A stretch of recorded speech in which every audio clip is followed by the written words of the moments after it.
اعوذ باللہ من الشیطان الرجیم بسم اللہ الرحمن الرحیم یسألونک عن الانفال قل الانفال للہ والرسول۔ یہ سورہ انفال ہے، مدنی صورت ہے۔ اس صورت کا نام سورہ انفال اس لیے ہے کہ انفال غنیمت کو کہتے ہیں۔ غنیمت اس مال کو کہتے ہیں جو شرعی طور پر جو جہاد ہوتا ہے اس میں جو ہاتھ آتا ہے، دشمنوں کا مال، کافروں کا مال، چاہے وہ اسلحہ ہو، چاہے وہ کھانے پینے کا مال، اسباب وغیرہ جو بھی ہو، تو اس کو کہتے ہیں مال غنیمت۔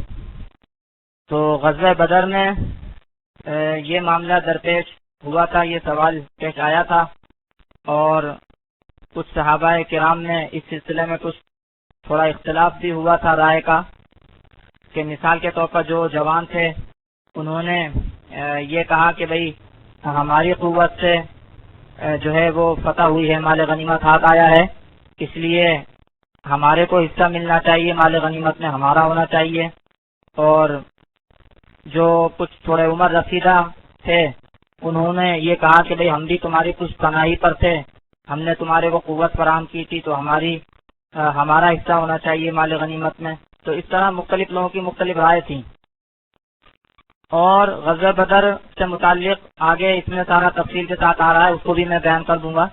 تو بہرحال فی الحال یہ بات کر رہا ہوں کہ مال غنیمت کے سلسلے میں جو ہے وہ اس موقع پر سوال پیش آیا، تو چنانچہ اللہ رب العزت نے اس بارے میں یہ آیت نازل فرمائی۔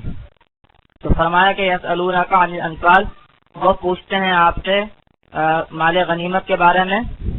قل الانفال للہ والرسول، آپ کہہ دیجئے کہ مال غنیمت اللہ کا ہے اور رسول کا ہے۔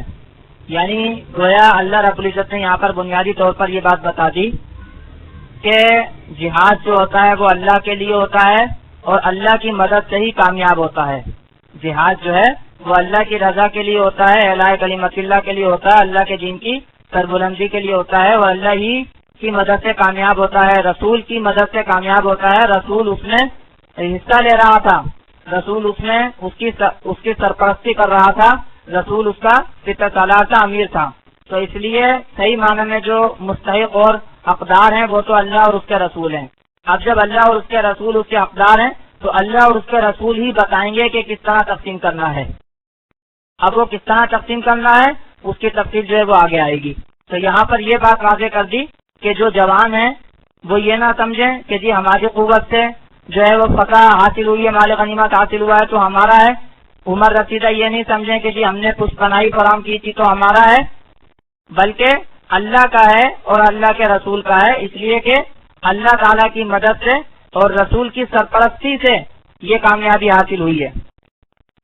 تو فرمایا کہ قل الانفال للہ والرسول، آپ کہیے کہ مال غنیمت اللہ کا ہے اور رسول کا ہے۔ فاتقوا اللہ، تو ڈرو اللہ سے۔ میں نے کئی مرتبہ یہ بتایا کہ جن معاملات میں جو معاملات نفس پر دشوار ہوتے ہیں، خاص طور سے مالی معاملات ہوتے ہیں یا اور کوئی جانی معاملات ہوتے ہیں، تو اس میں اللہ رب العزت اپنا ڈر یاد دلاتے ہیں، اپنے ڈر کا حکم دیتے ہیں۔ فاتقوا اللہ، تو ڈرو اللہ سے۔ وَأَصْلِحُوا ذَاتَ بَيْنِكُمْ، اور آپس میں صلح رکھو۔ وَأَصْلِحُوا ذَاتَ بَيْنِكُمْ، اور آپس میں صلح رکھو، لڑائی جھگڑا مت کرو۔ اختلاف رائے کا اختلاف، سوچ کا اختلاف ہونا یہ فطری بات ہے، اس میں حرج نہیں ہے، لیکن وہ اختلاف رائے کا جو ہے وہ لڑائی جھگڑے تک اس کی نوبت نہیں آنا چاہیے، صلح ہی میں رہنا چاہیے۔ وَأَصْلِحُوا ذَاتَ بَيْنِكُمْ، اور آپس میں صلح کے ساتھ رہو۔ وَأَطِيعُوا اللَّهَ وَرَسُولَهُ، اور اللہ کی اطاعت کرو اور اس کے رسول کی اطاعت کرو۔ اللہ اور اس کا رسول بتائے گا کہ کس طرح کرنا ہے، کیا کرنا ہے۔ وَأَطِيعُوا اللَّهَ وَرَسُولَهُ، اور اطاعت کرو اللہ کی اور اس کے رسول کی، إِن كُنتُم مُؤْمِنِينَ، اگر تم ایمان والے ہو۔ یہ ایمان کا تقاضا ہے، یہ ایمان کا تقاضا ہے کہ اللہ اور اس کے رسول کی اطاعت کی جائے۔ آگے اللہ رب العزت چونکہ یہاں پر ذکر فرمایا إِن كُنتُم مُؤْمِنِينَ، کہ اگر تم ایمان والے ہو، آگے اللہ تعالیٰ نے ایمان والوں کی خاصیت بیان کی ہے۔ اللہ تعالیٰ نے آگے ایمان والوں کی حالت و صفات بیان کی ہیں کہ ایمان والے کون ہوتے ہیں، ایمان والے کیسے ہوتے ہیں۔ فرمایا انما المؤمنون، سوائے اس کے نہیں کہ ایمان والے وہ لوگ ہیں الذین اذا ذکر اللہ وجلت قلوبہم، کہ جب اللہ کو یاد کیا جائے، جب اللہ کا ذکر کیا جائے تو ان کے دل ڈر جائیں۔ یہ ایمان والوں کو خاصیت ہے۔ کلمہ حسر استعمال ہوا ہے، یعنی سوائے اس کے نہیں، بس ایمان والے تو یہی لوگ ہیں، ایمان والے تو یہی لوگ ہیں، مزید آگے ان کی صفات آ رہی ہیں۔ تو ایمان والے تو بس یہی لوگ ہیں کہ جب اللہ کا ذکر کیا جائے، اللہ کو یاد کیا جائے تو وجلت قلوبہم، ان کے دل ڈر جاتے ہیں۔ وَإِذَا تُلِيَتْ عَلَيْهِمْ آيَاتُهُ زَادَتْهُمْ ایمانا، اور جب ان کے اوپر تلاوت کی جائے، پڑھی جائے اللہ رب العزت کی آیتیں، تو وہ آیتیں ان کو بڑھا دیتی ہیں ایمان میں، وہ آیتیں بڑھا دیتی ہیں ان کو ایمان میں۔ جب اللہ کا ذکر کیا جائے ان کے سامنے کہ جی اللہ نے یہ کہا ہے، اللہ نے یہ فرمایا ہے، ان کے دل ڈر جاتے ہیں۔ جب ان کے سامنے اللہ تعالیٰ کی آیات پڑھی جائیں کہ بھئی اللہ کی یہ آیات اتری ہیں اس بارے میں، اللہ نے یہ فرمایا ہے، تو اس کی وجہ سے ان کے ایمان میں اضافہ ہو جاتا ہے، وہ اس کے اوپر ان آیات پر بھی ایمان لاتے ہیں، جس طرح ان کا ایمان بڑھتا جاتا ہے۔ تو فرمایا وَإِذَا تُلِيَتْ عَلَيْهِمْ آيَاتُهُ، اور جب پڑھی جائیں ان کے اوپر اللہ کی آیات، زادتہم ایمانا، وہ آیات بڑھا دیتی ہیں ان کو ایمان میں۔ وَعَلَىٰ رَبِّهِمْ يَتَوَكَّلُونَ، اور اپنے رب ہی پر وہ بھروسہ کرتے ہیں۔ حسر کا انداز ہے یہاں پر، اپنے رب پر ہی اور کسی پر نہیں، اپنے جنگجوؤں پر نہیں، اپنے بہادروں پر نہیں، اپنے جوانوں پر نہیں، اپنے اسلحہ پر نہیں، اپنے رب ہی پر وہ بھروسہ کرتے ہیں۔ وَعَلَىٰ رَبِّهِمْ يَتَوَكَّلُونَ، اور اپنے رب ہی پر وہ بھروسہ کرتے ہیں۔ مزید ان کی صفات، الَّذِينَ يُقِيمُونَ الصَّلَاةَ، وہ لوگ جو نماز کو قائم کرتے ہیں، نماز قائم کرتے ہیں۔ یہ میں کئی مرتبہ بتا چکا ہوں پیچھے بھی، نماز کو قائم کرنا کیا ہے؟ اس کو کھڑا کرنا، یعنی اس کو اس کے آداب کے ساتھ اور اس کی جو شرائط ہیں اور اس کا جو صحیح طریقہ ہے اس کے ساتھ اس کو ادا کرنا، قائم کرنا، خشوع و خضوع کے ساتھ اس کو ادا کرنا، دھیان کے ساتھ ادا کرنا، یہ ہے نماز کو قائم کرنا۔ الذین یقیمون الصلاۃ، جو لوگ نماز کو قائم کرتے ہیں، وَمِمَّا رَزَقْنَاهُمْ يُنْفِقُونَ، اور جو روزی ہم نے ان کو دی اس میں سے خرچ کرتے ہیں۔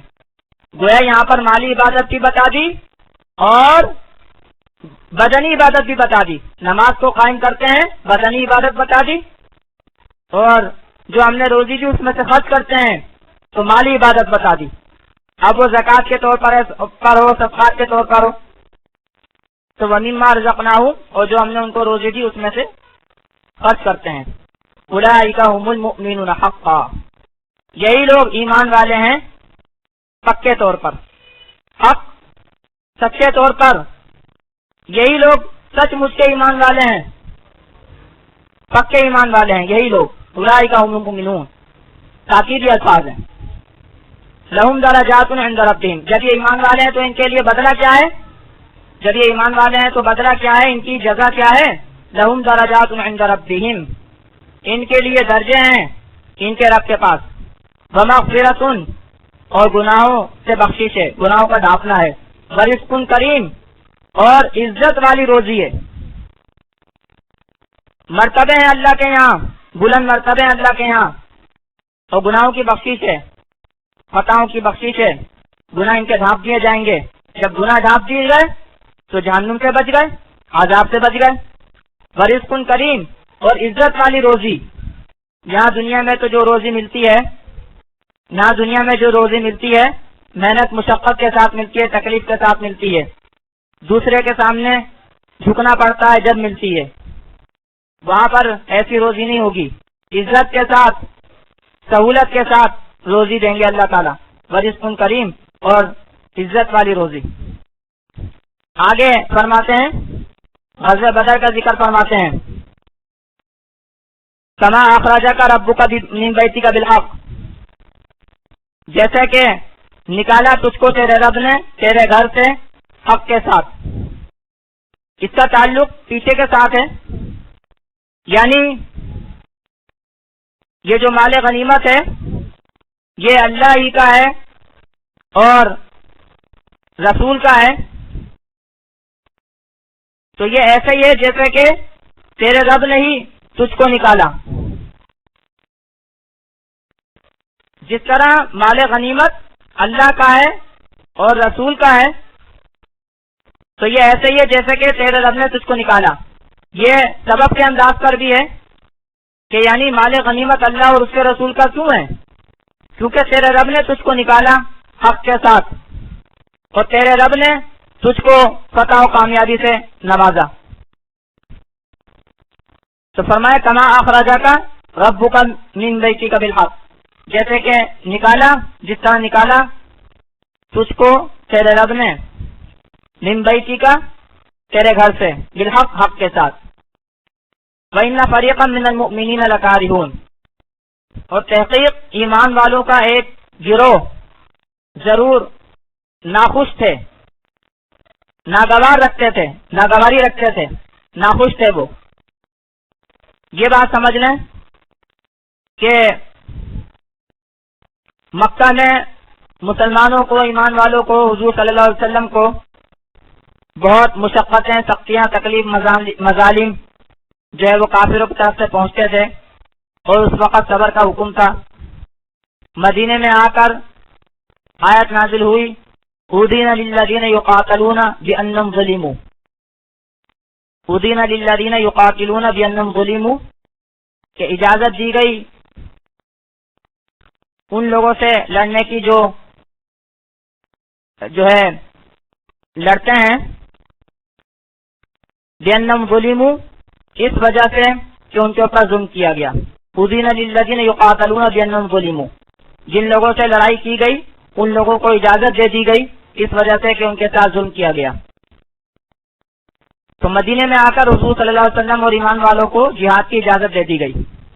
اب جب جہاد کی اجازت دے دی گئی تو حضور صلی اللہ علیہ وسلم نے جہاد کا کیا طریقہ اختیار فرمایا؟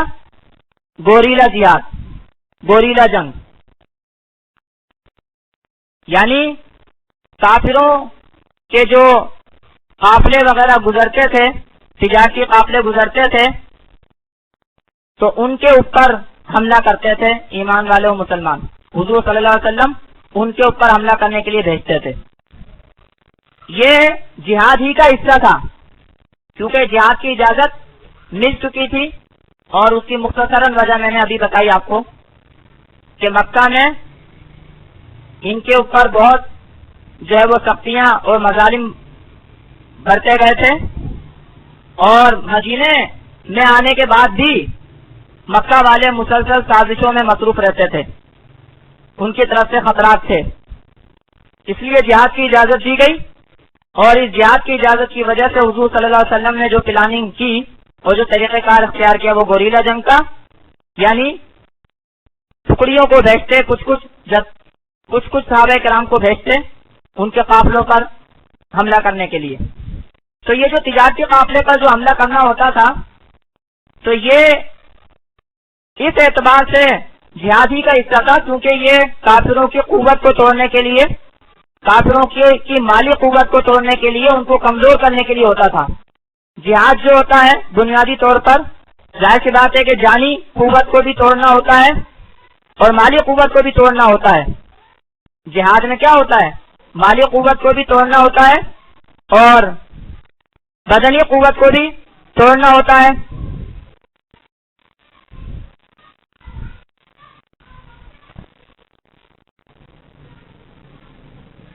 تو اس اعتبار سے جہاد جو حضور صلی اللہ علیہ وسلم نے شروع فرمایا تھا، گوریلا جہاد، تو اس میں کوئی خرابی نہیں تھی، بلکہ یہ عین اللہ رب العزت کے حکم کے مطابق تھا.